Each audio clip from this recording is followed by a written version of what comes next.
Good evening and a very warm welcome to Murder One. We're back online and in person in our first hybrid festival. My name's Sam Blake and I'm the founder and director of Murder One, and I'm thrilled that you can join us tonight for our opening event. This is our first interview of our season this year. This year Murder One's supported by Dún Laoghaire Libraries with our in-person events running at the stunning Lexicon venue in Dún Laoghaire. But this year we're also supported by the Arts Council Ireland, which is enabling us to live stream many of our events, making Murder One as accessible as possible to everybody on their laptops. And so you can watch from home just as you can now. This evening, we're joined by the incredible Laura Lippman, who will be chatting to award-winning novelist, playwright and critic Declan Hughes about all things crime. I'll pass you over to Declan. Thanks, Sam. Laura Lippman published her first novel, Baltimore Blues, in 1997. In the 25 years since, she's published a further 11 books featuring P.I. Tess Monaghan, 12 standalone novels, most recently Dream Girl, 2 story collections, and My Life as a Villainess, a collection of personal essays. Her work has been nominated for all the major crime fiction awards and has won most of them. She is a New York Times best-selling author. Laura is the link between the pioneering novels of Sue Grafton, Sarah Paretsky, and Marcia Muller, and a newer generation that includes Gillian Flynn, Megan Abbott, and Alison Galen. Her most recent book is Seasonal Work, a collection of short stories. Happy silver anniversary, Laura.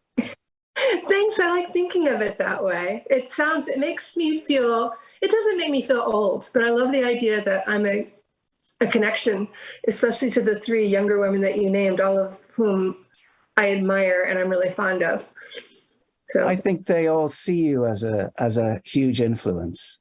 But we'll talk about that a little later. I want to disobey Oscar Hammerstein's injunction to start at the very beginning. And there's a link here, you'll get it. In the afterword to the new collection, you adapt a quote from Merrily We Roll Along, written, of course, by Oscar Hammerstein's apprentice, Stephen Sondheim, to describe how you decide to write a short story. Could you tell us about that, please? I believe I wrote, we generally start with the contract, which, and that is just the cold, mercenary truth.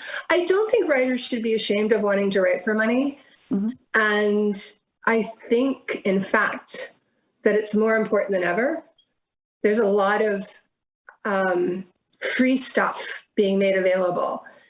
And I sometimes feel like maybe I'm just a dinosaur, maybe I'm archaic, maybe I'm insensitive to what the business is like now as I watch friends trying to break in, and it has new and different challenges. I still think people should be paid for their work. And oh yeah. And I think that it's a really bad deal for writers to give it away too often. I mean, I've written this or that for free, and it's not even the amount of money, but just the idea that some sort of compensation should be exchanged. I mean, of the stories in Seasonal Work, my hunch is that there was one story that earned more than all the other stories put together. Oh my, and which one was that? That was the story that was commissioned by Amazon called Slow Burner. Oh yeah, which is fantastic. Which Thank is you. One of the standouts. Yeah. And the joke was, at the time, I wanted to buy a really nice sofa. I wanted to buy a much nicer sofa than I had any right to buy. And Amazon happened to pop up via another writer. And Jonathan Santelofer said, would you consider writing a novella or a longer short story? I think the theme was really broad. It was something like lying or betrayal. And I was like, yeah, I really need a sofa. Mm-hmm. And I just don't find anything wrong with that being a starting place for some of the work that we do, because I've always maintained that we shouldn't be precious about it. I mean, yes, it's creative. And yes, I'm very lucky to do it. And yes, when I'm doing it, I'm not thinking about the money. But I don't mind. I mean, I was a newspaper reporter for 20 years. And if you look at it that way, I had essentially a contract with the newspaper that I would show up for work and I would write things and they would pay me for it. Yeah. And so I've been a professional writer since I graduated from college. There were actually 6 months, my first 6 months out of college, I couldn't quite make ends meet. So I worked at the best Italian restaurant in Waco, Texas. And I needed that tip money. But after those 6 months were over and I got like a slight bump in salary, this is all I've ever done is be a writer for pay. And so, yeah, so every short story in that collection began with the offer of some sort of payment. Hilariously, one of them was contracted and I misread the directions. Like, you know, the story needs to be this, this, and this. Mm-hmm. And I wrote it and it was completely wrong for what I had agreed to do. So that story is the title story, Seasonal Work. And I did end up basically giving that away. Okay. But that was my fault because I didn't read the directions. Well, I am delighted to hear your emphasis on paying the writer. One of my side gigs is as a literature advisor to the Irish Arts Council. And that's basically following up organizations like the one Sam runs and saying, you're paying them what? Pay them more. You know, what rates do these magazines pay? Pay more. That's all I ever do. I just say, pay the writers more. The writers could be paid more. Thank you. I think it's solid philosophy. It's interesting, though, the markets are not, I mean, and tell me maybe in 1997 or earlier, because I published with Alfred Hitchcock or Ellery Queen or one of those, and they're pitiful, those rates now. There used to be a golden age of magazine publishing where a writer could just about carve out a living if he was or she was willing or able to publish enough short stories. That's definitely long gone. That yeah. I don't know anyone who is, let me try to think about this. You know, are there people who, if they were still with us, I'm thinking about Alice Munro, people who were sort of New Yorker regulars, I don't think anyone could do it. I don't think anyone could support themselves as a short story writer relying on magazines right now. I do think that's over. I think freelancing for magazines, I mean, I meet people who worked at places like Vanity Fair and other glossy magazines in the heydays, and they could actually get contracts for X dollars a year that were good. I think for most people that's gone. Yeah. And that's a shame, but it's also important that the new venues that come in to replace us, okay, so they're online, why can't they pay? You know, this idea, and it's what's interesting to me and very gratifying is some of the places will be like, oh, we couldn't begin to pay you well, but then they'll pay me like 50 cents a word, which I think is pretty good. Mm-hmm. And I recently agreed to write an essay for someone who's going to pay me $3 a word. I was like, really? That's a lot of money. I've never gotten that before. That's great. I mean, really, I think the best amount of money I ever have gotten was a kill fee from Vogue, which contracted with something and judged it just no way up to their standards. But the kill fee was incredibly attractive. I'm like, oh, I would do this more often.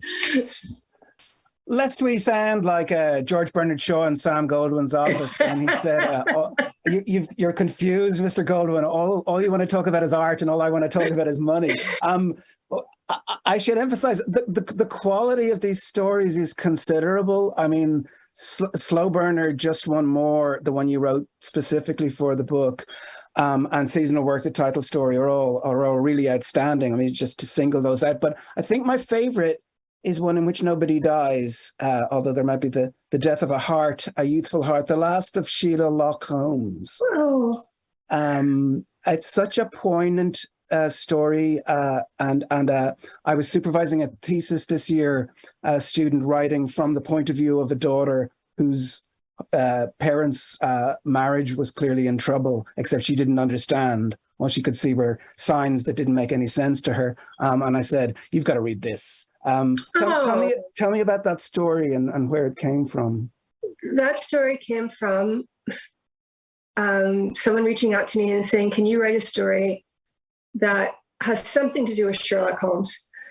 And one of my no longer secrets, because I'm about to reveal it, is I'm not particularly well read in Sherlock Holmes. I mean, obviously I've read some of them and I've seen a lot of the films and I enjoy them. And a friend even persuaded me to watch this new show called Elementary, which is sort of a play on Sherlock Holmes in modern times.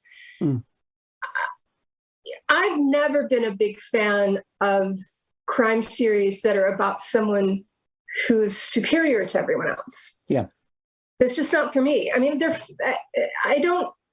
He's a superhero, isn't he? Yeah. Yeah, and you also kind of feel like you're the butt of the joke. You feel like you're Watson a big part of the time, like, oh, you're just there to marvel at their. I mean, Nancy Drew is actually one of those characters. She's perfect, and everyone around her is just there to sort of sing of her perfection. So I was like, what would I have to say about Sherlock Holmes?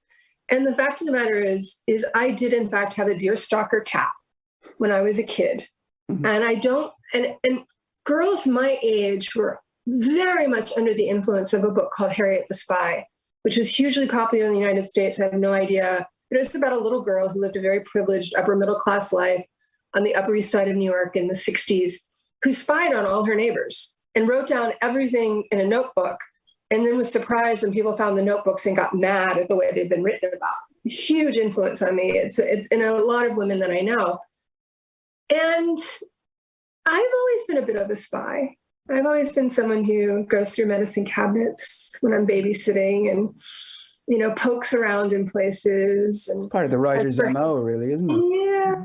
And I think that I had actually had the experience of seeing something I wish I hadn't seen, and thinking about that, like thinking about how children make sense of adult lives. And, there's a writer in our field, Lee Goldberg, and I don't know why this has always stuck with me, but when his daughter was young, she was just astonished to find out that her mother had been married before. It's just like blew her mind. And I think as I remember the story, she went to her father and said, "Did you know that mom had been married?" So, I mean, I think also on the larger issue, almost everything I write is about people having one piece of a puzzle and thinking they know everything. And it's all about context and how do stories get put together, and the danger of thinking, okay, so you're looking at it from this angle and you think you know everything, but what if we switch up the POV? What's over there? Who sees this? That every story can be inverted so that the hero is the villain and the villain is the hero. So, I mean, that story predates me being a mom. I know that, but I was a stepmom at the time, and I had been that kind of kid. Sheila was, and also there's a little bit of there's a little Soundtime tribute in there, because of course The Last of Sheila is the film that he made with Anthony Perkins. Right. So I was getting all my favorite references in. But it's her sad intimation of adulthood stroke mortality, at 11, which I think is exactly the right age, where things get poisonous and they've become poisonous at school. Yeah, and kids begin to figure stuff out, and they lose. It is an age where you see kids beginning to lose their innocence, even if it's just something as simple as, my daughter was 11 when I finally had to confess there was no Santa Claus. Yeah. And she had figured out the tooth fairy. She'd set a trap. She had this whole thing where she lost a tooth and put it under her pillow without telling anyone. And then she summoned me to her room, and she's like, "I put this tooth under my pillow last night and I didn't tell you, and I didn't get any money. So that's how I know you're the tooth fairy." Okay. But tellingly, she did not want to interrogate Santa Claus's existence. I still don't. Oh, I'm sorry.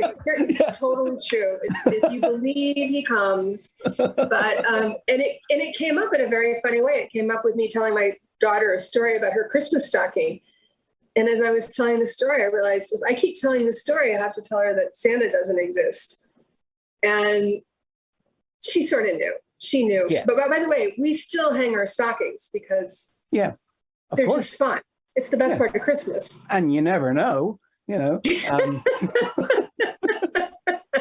But also you're anxious for, you know, if some mean girl thinks she's, you know, Right. and, you know, you're so anxious for them at that age that they're going to be bullied. Yeah, no, I love that story. Do I detect triads there? I think is Snowflake Times John Doyle a triad for Jerry Anderson in Dream Girl? So that was the story that I wrote after writing seasonal work, which I was writing. The parameters were write a story that takes place at Christmas time. Okay, got that part right. And it had to have some kind of connection to the mysterious bookshop in New York City. I think it was at a time when there'd been it was Me Too. There'd been all the lawsuits against Bill O'Reilly.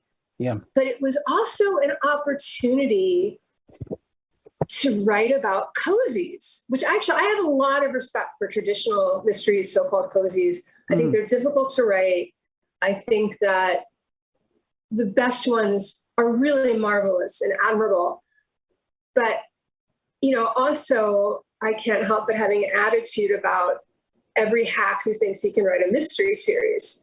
And so sitting down and trying to come up with a mystery series that would be ghost written by another person and that would just sort of be like a bunch of boxes to tick to appeal to your conservative audience. You know, the idea of you can't say Merry Christmas anymore, so it takes place in Christmas, Ohio. And I mean, I think it's bad form to laugh at your own work.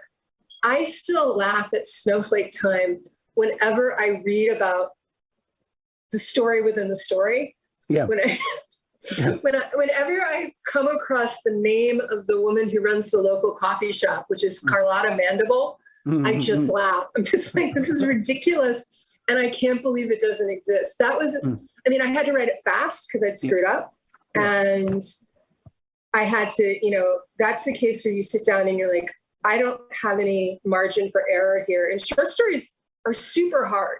I mean, part of the reason I don't write more of them is because it's so much harder than a novel.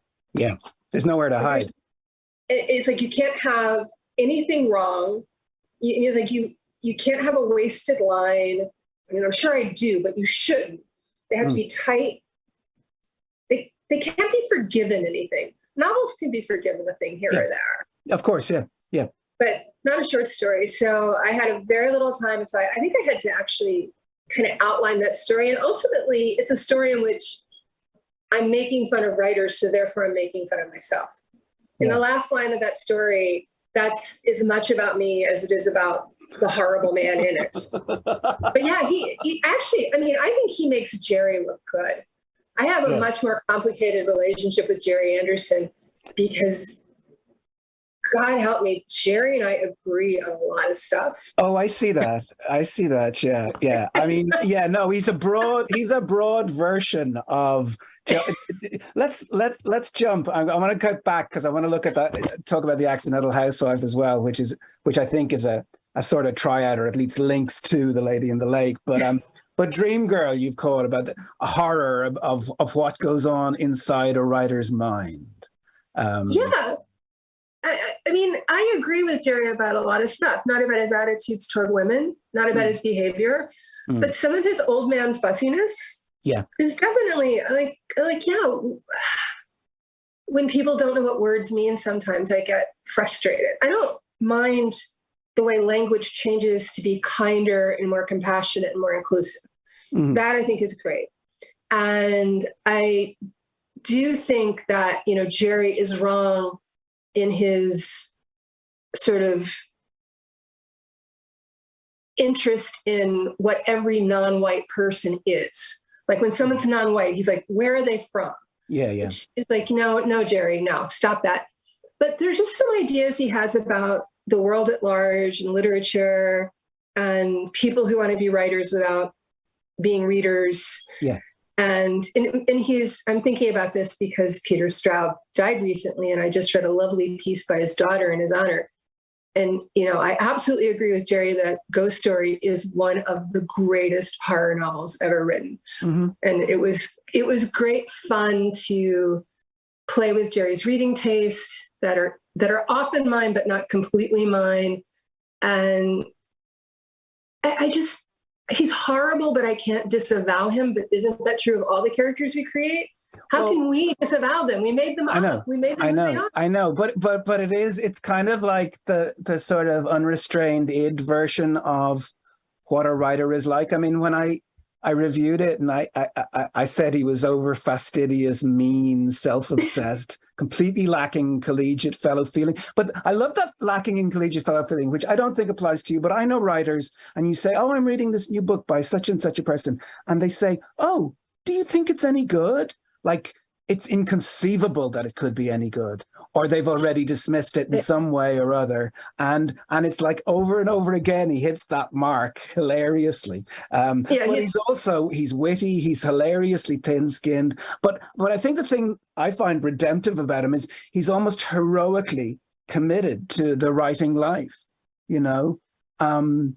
that's his dedication.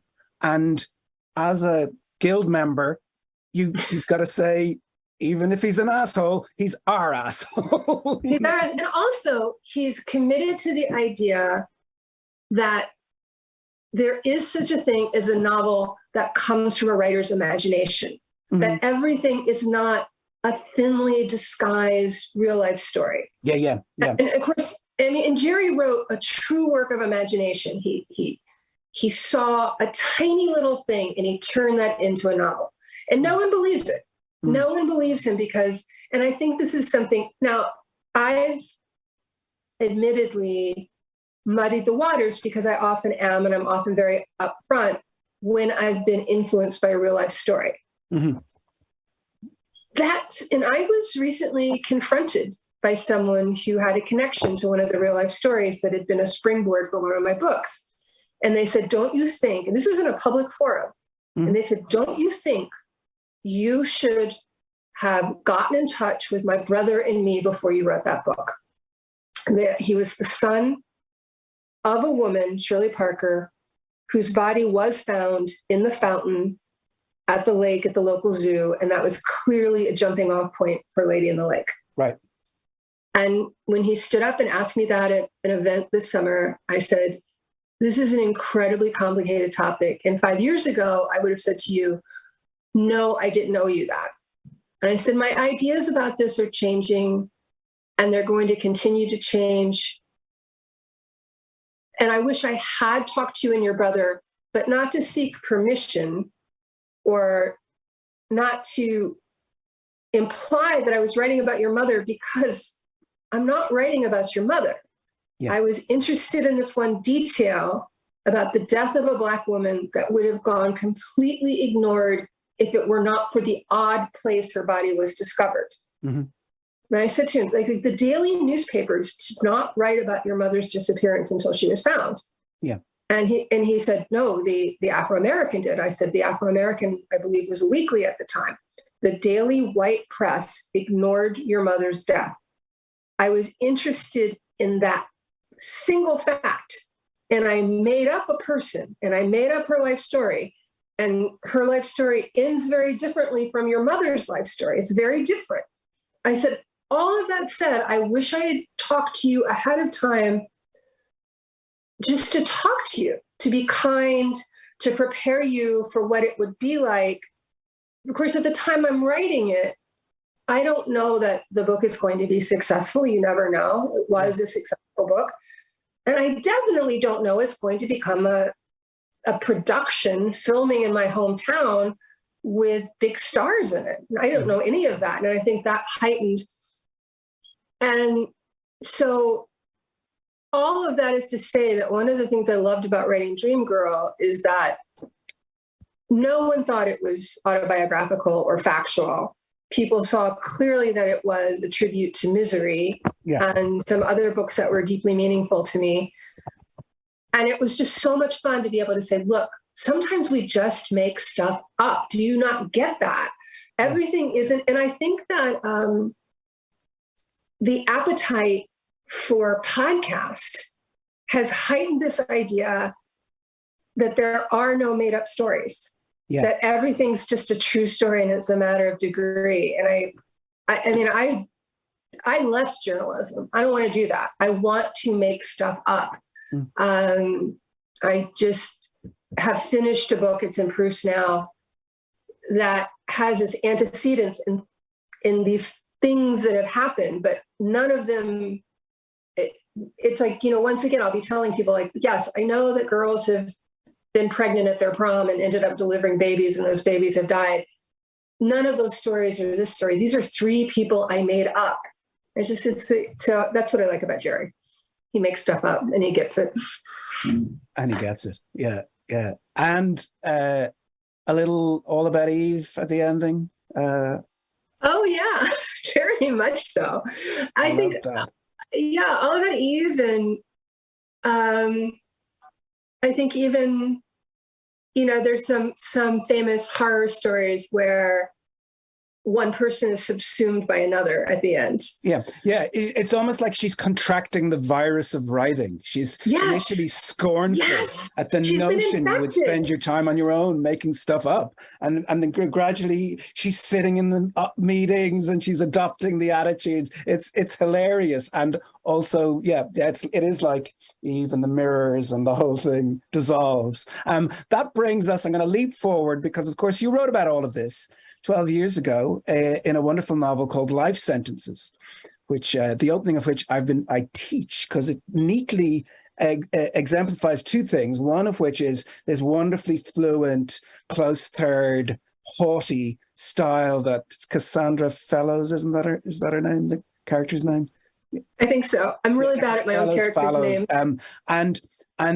But it raises the idea that memoir, creative nonfiction might use some of the life that's needed to sustain fiction, but it also, in that scene, someone in her audience, she's written 2 memoirs, and then she's written a novel that she concedes and that isn't as good or isn't good enough, and no one is happy with it, and she's anxious that she's used it all up. She used it all up on the memoir. She doesn't have enough. But then in the audience, one of the people says, how do you get to write the story? Why do you get to write the story? And that question keeps, that speaks to what you were just saying. And she says, I think, I've probably read it more recently than you have. Definitely. I do because I'm the writer, Yes, because I sit down and I do it. And this is actually something, this is something, like, I'm not against the Marvel universe. I'm not necessarily anti-superhero. But we have all of these spheres of intellectual property that just keep producing and producing and producing, and have made it clear that there's content where you never thought there was content. There are things to be done. I was trying to catch up with Cobra Kai. It's like, who knew that the Karate Kid could produce these worlds upon worlds upon worlds? And I think one of the things that's happening is everyone's kind of walking around now thinking they're their own little planet of intellectual property. Everyone's like, I'm my own IP. And you might be. You kind of are. But if you can't write it, you can't write it. And I mean, this is... I've published the 1 book of essays, and I'm working on another personal essay after taking a big break, in which I'm going to be talking about some family stuff that is hard. And I think one of the things that kind of broke my heart is my sister, who's had some real health challenges and now has to live in assisted living. She's always super private, and I always did really hold her harmless. So Tess Monahan doesn't have siblings because I didn't want my sister ever to say, is that me? And I mean, my sister still manages to find herself in my books all the time, despite me being intent on not putting her in there. But for the most part, I've never written about her. Mm-hmm. And on the day that she entered into assisted living, she said, well, I guess you can write about this. And at first I said, no, I'll never write about this. And now here it is a year later. And it's not the primary story, but it is part of the story. And so I confessed to her on Sunday. And she got it, though. I said, I'm going to write a novel, not a novel, I'm going to write an essay. It's about how everyone in our family is falling down. And she's like, well, I guess I have to be in it. And I'm like, yeah, you were the first. You were the trendsetter. And then I fell down and did great damage to the shoulder. And now my mother has fallen down. And it's just like, and every appliance in my house is falling apart. But anyway, that is, I mean, I'm very mindful of these things when it comes to my own relatives and friends. Yeah. I've been careful, I think, not to do anything that would embarrass or mortify, and certainly not take a story from someone else who was intending to write it. But I don't know. I mean, again, my answer is changing. I'm more compassionate. The next time I work from something that is clearly based on a certain person, I think I would reach out to their family or to them ahead of time. But how can you know? I mean, I think you articulated that very well, because you're normally the confidence trick of, oh, this might work, but it might fall apart at any moment. And this character, I reserve the right, halfway through, 3/4 of the way through, 9/10 of the way through the second draft to remove this character entirely, and at a certain point, they're not a real person anymore. They've transmuted. It would be very difficult to set ground rules. Yeah, it is really difficult. And you think of the books that wouldn't exist, and then there are arguments that, well, maybe it would be better if those books didn't exist. And why did he get to tell the story? And it's a mess. It's a mess. I guess all I can say is I try to be the most ethical person I can. And everyone loves that. What is it? It's the Janet Malcolm quote, right? Or is it Janet Malcolm quoting Joan Didion? Oh, writers are thieves, or yeah. Or like no writer. And I just can't get on board with that. I just can't. Maybe it's a little praxis. It's a little bit of that and a little bit. So I'm going to say this because, you wrote Life Sentences years ago, exploring that. Not just that, but that, the life, the fiction, how they feed in and back forth. But when I read, I love My Life as a Villainess, but I don't believe in the things you're saying. I don't believe you're necessarily telling me the truth. They're not written like in a confessional, and I want to draw a distinction. They're not written in that confessional, personal essay mode that sometimes when I'm reading it and I'm thinking, why do we need to know this? This would be better between you and your therapist, I am very uncomfortable. I wish you'd done the work of making this up to a sufficient extent, even finding an avatar with the same name as you, who has enough give and that we can feel involved, but we don't have to take it completely seriously. Do you understand what I'm saying? I do. And there was this terrible, terrible phase in American journalism, often online, in which, and it was definitely young women were encouraged to write the most embarrassing things about themselves. And that was considered edgy. And this stuff lives forever. And I've been aware of that. I was aware of that actually pretty early on. I tried to write an essay about this when I was still at the newspaper in 2000. I wrote a piece about a young woman who did a first-person piece about using female Viagra. And the piece got spiked because my editor, he couldn't envision a world in which your words would always be accessible to people. Right. He couldn't see that And, now you have people who have to scrub their tweets every now and then because anybody can go back in your tweets and find something and take it out of context, or the world is moving so quickly that something that you said 3 years ago might be considered offensive today. And so those things come back. And yeah, I mean, I still feel that as an essayist, I am under no obligation to tell people everything. Yeah. I don't think I should lie or make stuff up. I don't think I should even mislead people, but there's certain parts of my life that are like, no, I'm not going to write about that. And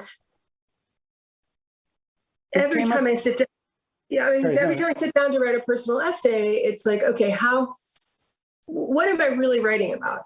Because I'm really writing more about ideas that my life happens to illustrate. It's not, I'm in it and it's kind of about me. But one of the interesting things I found out writing essays was that the more specific I got, the more universal the essay became. So when I wrote about being really old when my daughter was born, every mom at my kid's school was like, oh, I totally got that. Which was interesting to me because I'm writing like, I'm 51, I've had a kid, and I have this unusual career, because it is an unusual career, and I'm living in 2 places and I'm exhausted, and mothers at my school who are very young women who were staying at home with their kids full time, they were like, oh my God, I so got what you were writing about. And mothers who had high powered jobs and were traveling around the world all the time, they're like, I totally get it. And I was like, this is so interesting. I wrote what I thought was this very specific story about myself. And it was a story about how do you choose to become a parent? And there's no right answer to it. And there's definitely, you can't tell people you must do it. In most cases, I don't think you should tell people you shouldn't do it, although there's some people who shouldn't become parents. But it's just so personal and it's so unexpected that all you can do is just sort of observe it. And, I was just observing what it was like. And it was really about, how does my daughter see me? And how do I want my daughter to see me? Because I'm so much older than the other moms. And you're aware that kids notice that stuff. So it's like, I really want my kid to see me as strong and spontaneous and funny and capable. And so don't we all just want to choose how our kids are going to see us? Yeah. That was all. It's interesting what you say about, for me, the idea of the culture demanding greater degree of personal revelation from women than from men. Anne Enright wrote a new introduction to Nua Ofuelo's second volume of memoir, Almost There, recently, and it's a very self-revelatory, punishingly self-revelatory book. And Anne was kind of questioning, is a book not enough? Would the same level of self-revelation be demanded of a man as of a woman? I wonder. It is interesting. I don't know. I think sometimes men offer a lot of information, but they're not punished for it in the same way. They're not judged for it in the same way. Yeah. I'm currently reading the posthumous memoir of Mary Rogers, the daughter of Richard Rogers of Rogers and Hammerstein. Mm-hmm. And she co-wrote it with the theater writer Jess Green for the New York Times. And the thing that has impressed me about it is she's super, super honest in a way that feels, she knows how to tell you a lot without telling you everything. Sure. I mean, I was telling some friends today, she married very young in her 20s and had 3 kids. First husband was gay and the marriage didn't work out. And she writes with such generosity toward that husband who was violent to her during the marriage. Mm-hmm. And she's like, look, it must have just been hell to be a gay man in the 1950s. Right. Who, it was like that was and it's like, it was difficult to be him. It was difficult to be me. And once we got through the divorce, he became actually a pretty good father to his kids and a pretty good ex-husband. And she has about 3.5 years. She's in her 20s. She's trying to work full time. She has 3 kids.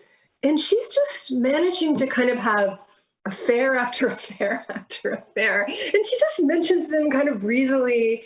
And she's just like, I think at one point she's like, oh, come on, don't judge me. Or it's just like, and it's a fascinating book to me because the beans that she really spills are about creative stuff. Yeah. Like it's the backstory of the things that she wrote, the things that her father wrote. And this sense that she kind of forgives almost everybody. You know, her father is kind of a terrible man in a lot of ways, but she's okay with it. So I think she somehow managed the tone, and maybe it was because she was writing with somebody else. Right. So there was sort of a bit of protection in that. Rogers Hughes Hammerstein, let's go back. You're the daughter of a children's librarian. You said you started dreaming of being a novelist at the age of 12. Was Betsy Ray anything to do with that? Oh, yes, absolutely. Of the Betsy Tacy books, Betsy Ray is my all-time favorite. This is controversial opinion. I hold Betsy Ray of the Betsy Tacy books by Maud Hart Lovelace in higher esteem than I hold Jo March of Little Women. Okay. I just think Betsy I like Betsy better. That's all it comes down to. I don't think I would like Jo very much. And Jo is a bit of a disappointment. Mm-hmm. It was like, just settling down with that old man and not raising all those boys in a big house. So I love Betsy Ray. I think she is one of the great heroines for young readers because she's just a middle-class girl from a small town who wants to write. Yeah. And her family takes her seriously from the time she's age 6. Mm-hmm. And so it's like early 20th century. And it's like, of course you're going to grow up to be a writer. Of course you're going to be great. Of course you're wonderful. Of course you should publish. And they were just lovely. And they were a huge influence. My daughter Isabel reads them every year. All of them. Yeah. Please tell her I have been to Mankato. I have climbed the big hill. And I have seen the houses in which Betsy and Tacy grew up. Fantastic. We've got to go there, she and I. Was it maybe being a crime reporter that lit the sort of lamp for crime fiction as a way to go? I think it was loving crime fiction, first of all. Mm-hmm. And there was something, first of all, it felt accessible. There was definitely I just have to nail the plot points. I just have to kill somebody and uncover who killed that person in a satisfying manner. But I think also there was always this awareness of, I read a lot of mainstream fiction. I like to be thought of as smart. Mm. But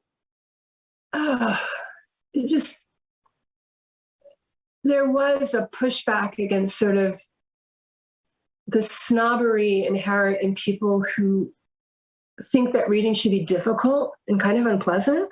Mm, sure. It's one thing. I mean, there are a lot of people who I believe read Pynchon for pleasure. I'm not one of them, but I don't doubt it. Mm. I can see how that could be. And I'm happy for them. And I'm happy for people who find pleasure in difficulty, as in, yes, this is hard, but I like it. I can get that. But there's another class of reader that's just like, we have to read the things that we have to read because these are the things we have to read. And it's almost like they've lost faith with the idea that reading should be entertaining. Yeah. Like you should be having a good time. Yeah. Yeah. Whatever you're reading. And going back to your childhood, I saw someone talking about Enid Blyton in this way, who by many standards is not a good writer. But the relationship, and this is a published author talking about this, he had with Enid Blyton as an 8 and a 9-year-old child. He thinks he's never quite had the same degree of intensity and obsession, but he's always searching for a similar feeling. So I think maybe our relationship sometimes with crime fiction is in that zone. Right. Yeah. Because I was reading, well, first of all, I didn't like Nancy Drew, but I did read these books about the Happy Hollisters. Mm-hmm. And I loved Encyclopedia Brown, where you solved it yourself. And I liked, there was another teen sleuth named Trixie Belden. And one of the best books I've ever read, I'm not qualifying in any way, one of the best books I've ever read is from The Mixed Up Files of Mrs. Bosley Frankweiler, which is about two children who run away and hide in the Metropolitan Museum of Art, and then decide to try to figure out if this mysterious statue really is a Michelangelo. And so it's a mystery, and it's just incredibly satisfying and smart about secrets and adventures and how, pampered children might need to challenge themselves and change a little bit. So I also think there's a way that you read, like up to age 25, that you simply stop reading as you get older. And it's why Marjorie Morningstar is this huge touchstone for me, because it's the most improbable book in the world. And is it well written? I think so. I don't know. I'm just kind of obsessed with it. Yeah. And the obsessions, I think, slow down a lot. But I think I started because I could see the blueprint for how a crime novel was put together. And I liked crime novels. And I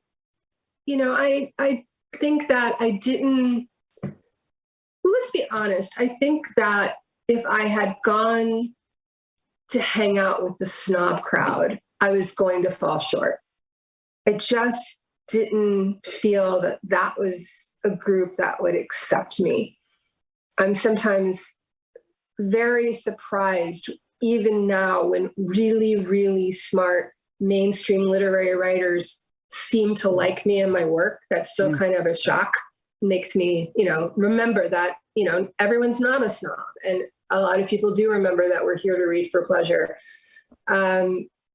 But once I was there, once I was deep into the crime world, and I would meet writers who would be like, I used to write crime fiction, but now I write literary fiction, which my sister would always say, I think someone else gets to make that determination.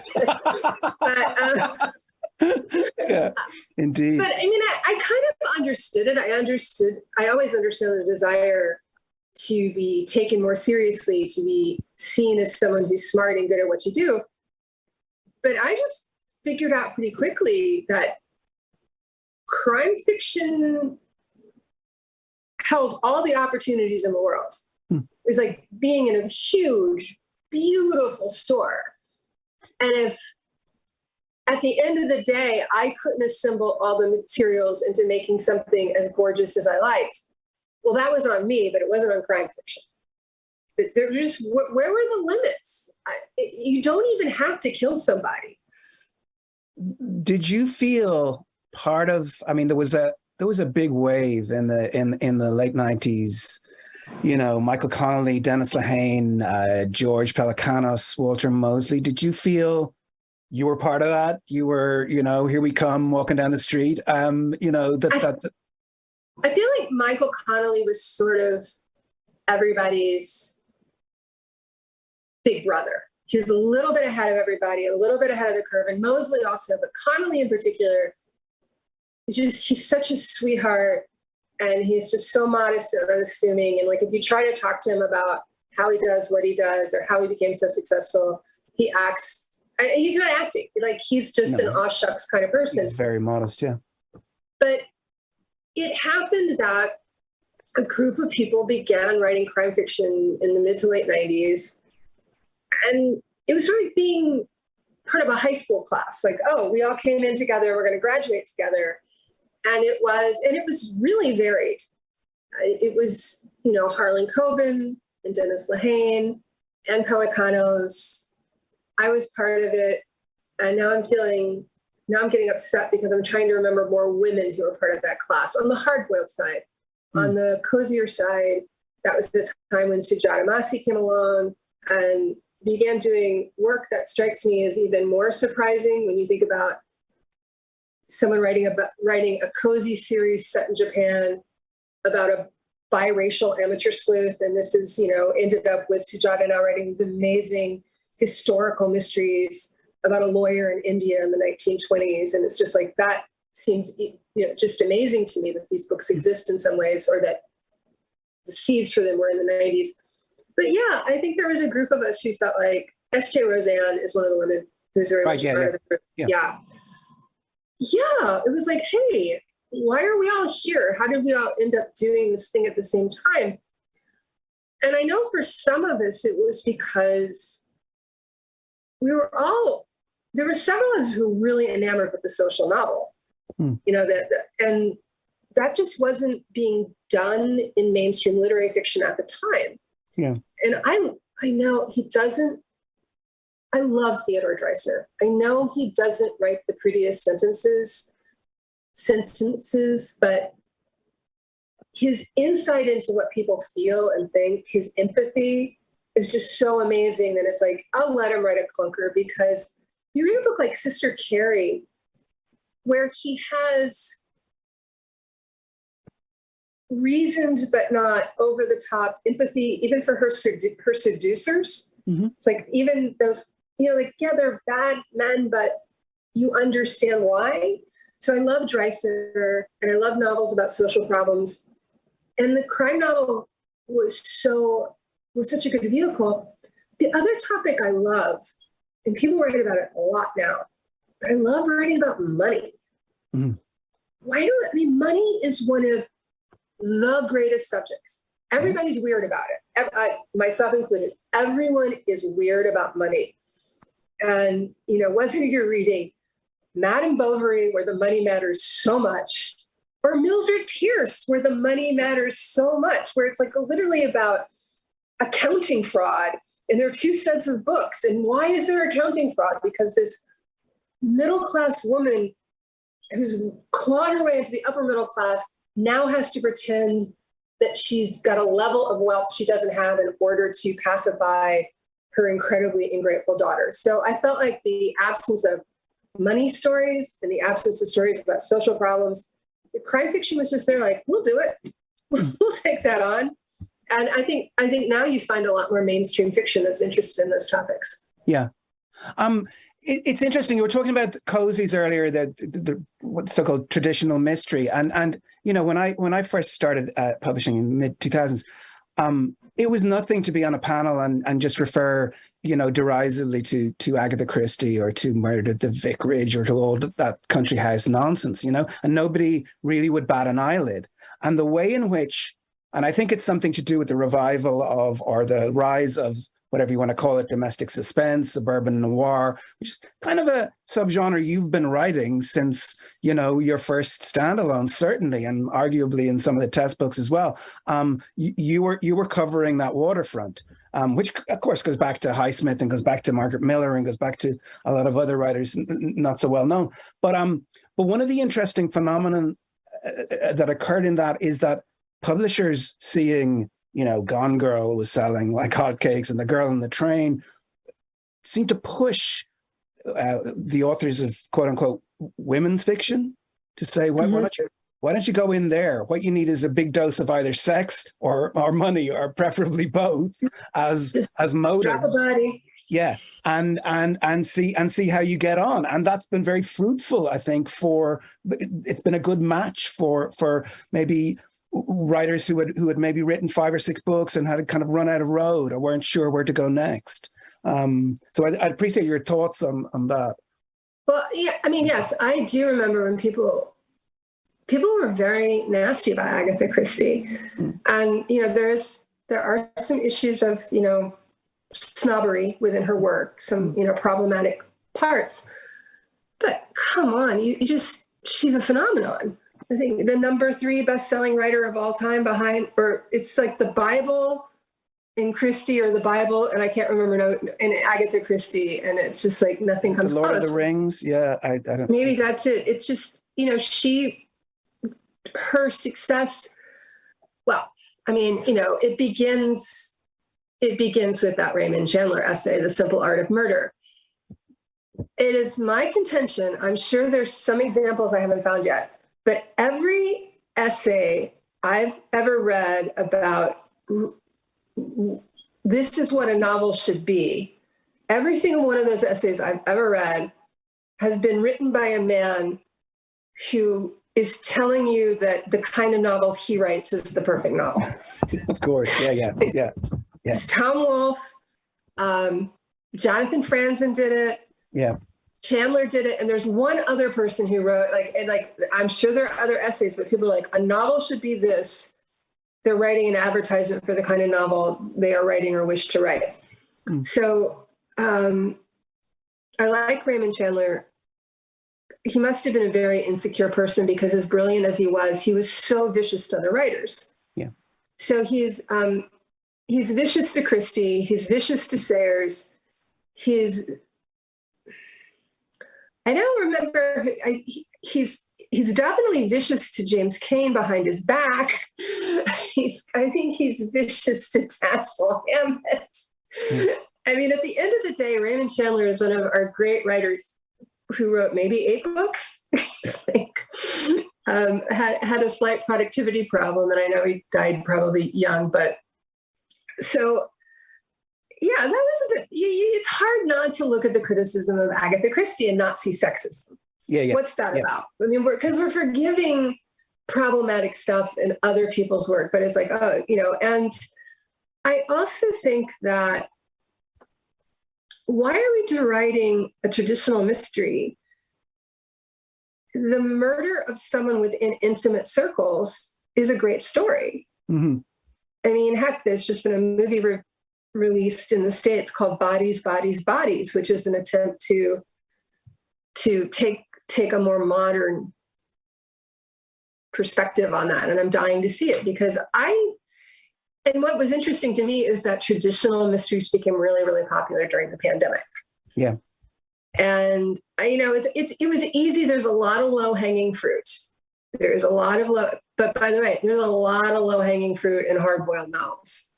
Like there's not a genre around that doesn't have stuff that's easily mocked. Yeah. And, okay, yes, in the cozy, there were cats that solved mysteries. But what a lot of people probably don't remember is there was a series of books about a PI who was really a dinosaur. We're all dinosaurs, Laura. You know what? I just missed how meta that was. That was it. They're all dinosaurs. Sailed over my head. That is, alas, a subgenre that's in abeyance at the moment, by and large. Yeah. And these things come in fashions. But I do think, women and the rise of, not the rise of, but the surge of female writers in the past 10, 12 years has been a phenomenon of crime fiction that's highly visible and most notable trend. The women are the fiction readers, and there's the famous story about Ian McEwan when he was profiled in the New Yorker. He tried to clear out his library, and he just took books to the park and was trying to hand them out, and men wouldn't take novels, and he said, when women stop reading the novel is dead. So it's interesting to me, because women were sort of holding, whether it was crime fiction, I can't speak as authoritatively about science fiction. Maybe that was different, but I don't think so. Mm-hmm. Women are the readers of fiction. Mm-hmm. And how do women die in Western cultures? Generally, women who are murder victims in Western culture are victims of someone known to them. Generally, that's the most common way if a woman's going to be murdered. So why wouldn't they want to read these stories? I mean, who doesn't want to read stories that they can relate to? And, every woman I know has a story about a scary encounter, being stalked, an intimate relationship that became shockingly violent with seemingly no foreshadowing. So it's, and I thought that, I'm sorry, I know in the States we had the big crime conference over the weekend. I didn't go. And I said to a friend, I was like, I'm not up for hearing old white men complain that they can't get published because no one's interested in their stories. I just don't think that's true. Sure. I just think there are a lot of other stories that are rushing in that people are also interested in. And they're like, I'm kind of tired of reading about, that guy. And we know who that guy is. He's alone and wounded and something bad happened to him. He either has a bad habit or he's gotten over his bad habit, but it still tempts him. And women just fall into his lap, and what can he do about it? And it's like there are a lot of really good books that fit that template I just described. There are also a lot of just really ordinary ones. And at this point, I don't think you can get away with writing an average book about a male protagonist who solves crimes. There's just too many. You have to just write a really good one, which is the advice over and over again for people who are frustrated, which is maybe you're going to have to write a better book. I don't know. Good advice. I'm going to hand over to Vanessa. I just have one last question. You raised the shiny specter of the Lady in the Lake production. Can you give us a few more tantalizing details? All I can tell you is I've only visited set once, and to my shock, they're almost done. It was an incredibly long shoot of almost 100 days. I went to set when they were filming a pretty big fraught scene at the end of the book. Natalie Portman is perfection as Mandy Schwartz. I mean, everyone should be so lucky as to see someone they made up in their head show up on the set of a TV show and be like, oh my God, you're perfect. And the clothes were perfect. And it's going to be very different. I've read some of the scripts, and this is very much the director's project. This is her work now. And I'm always cool with that. So I'm really happy. I mean, but the main thing I was happy about is it brought all these jobs to Baltimore. And the day that I went to set and I'm standing at base camp and I'm just surrounded by trucks and buses and people with jobs. And I'm like, oh my God, I sat in a room and I made some stuff up, and a lot of people got a summer's worth of work out of it. So that was pretty cool. Fantastic. I have another hour's worth of index cards, but unfortunately, I don't think they'll take 2 hours of us. Sam, have you some last questions for Laura? I think you've done a fantastic job there, Declan. You've absolutely got everything covered. I had questions about your favourite book, Laura, and other bits, and you covered everything. So that's been an absolutely marvellous interview. Thank you so much to both of you. Thank you to Declan Hughes and to the amazing Laura Lippman for joining us. Thank you very much indeed to Dunley Rathdown Libraries for hosting Murder One, and for the Arts Council for helping to fund us. I do hope you can join us online. To everybody who's watching, or in person at Murder One, which is this is our first major event, so we will be playing out across the rest of the week, and all the details are at murderone.ie. So on that note, thank you so much. Thank you. Thanks.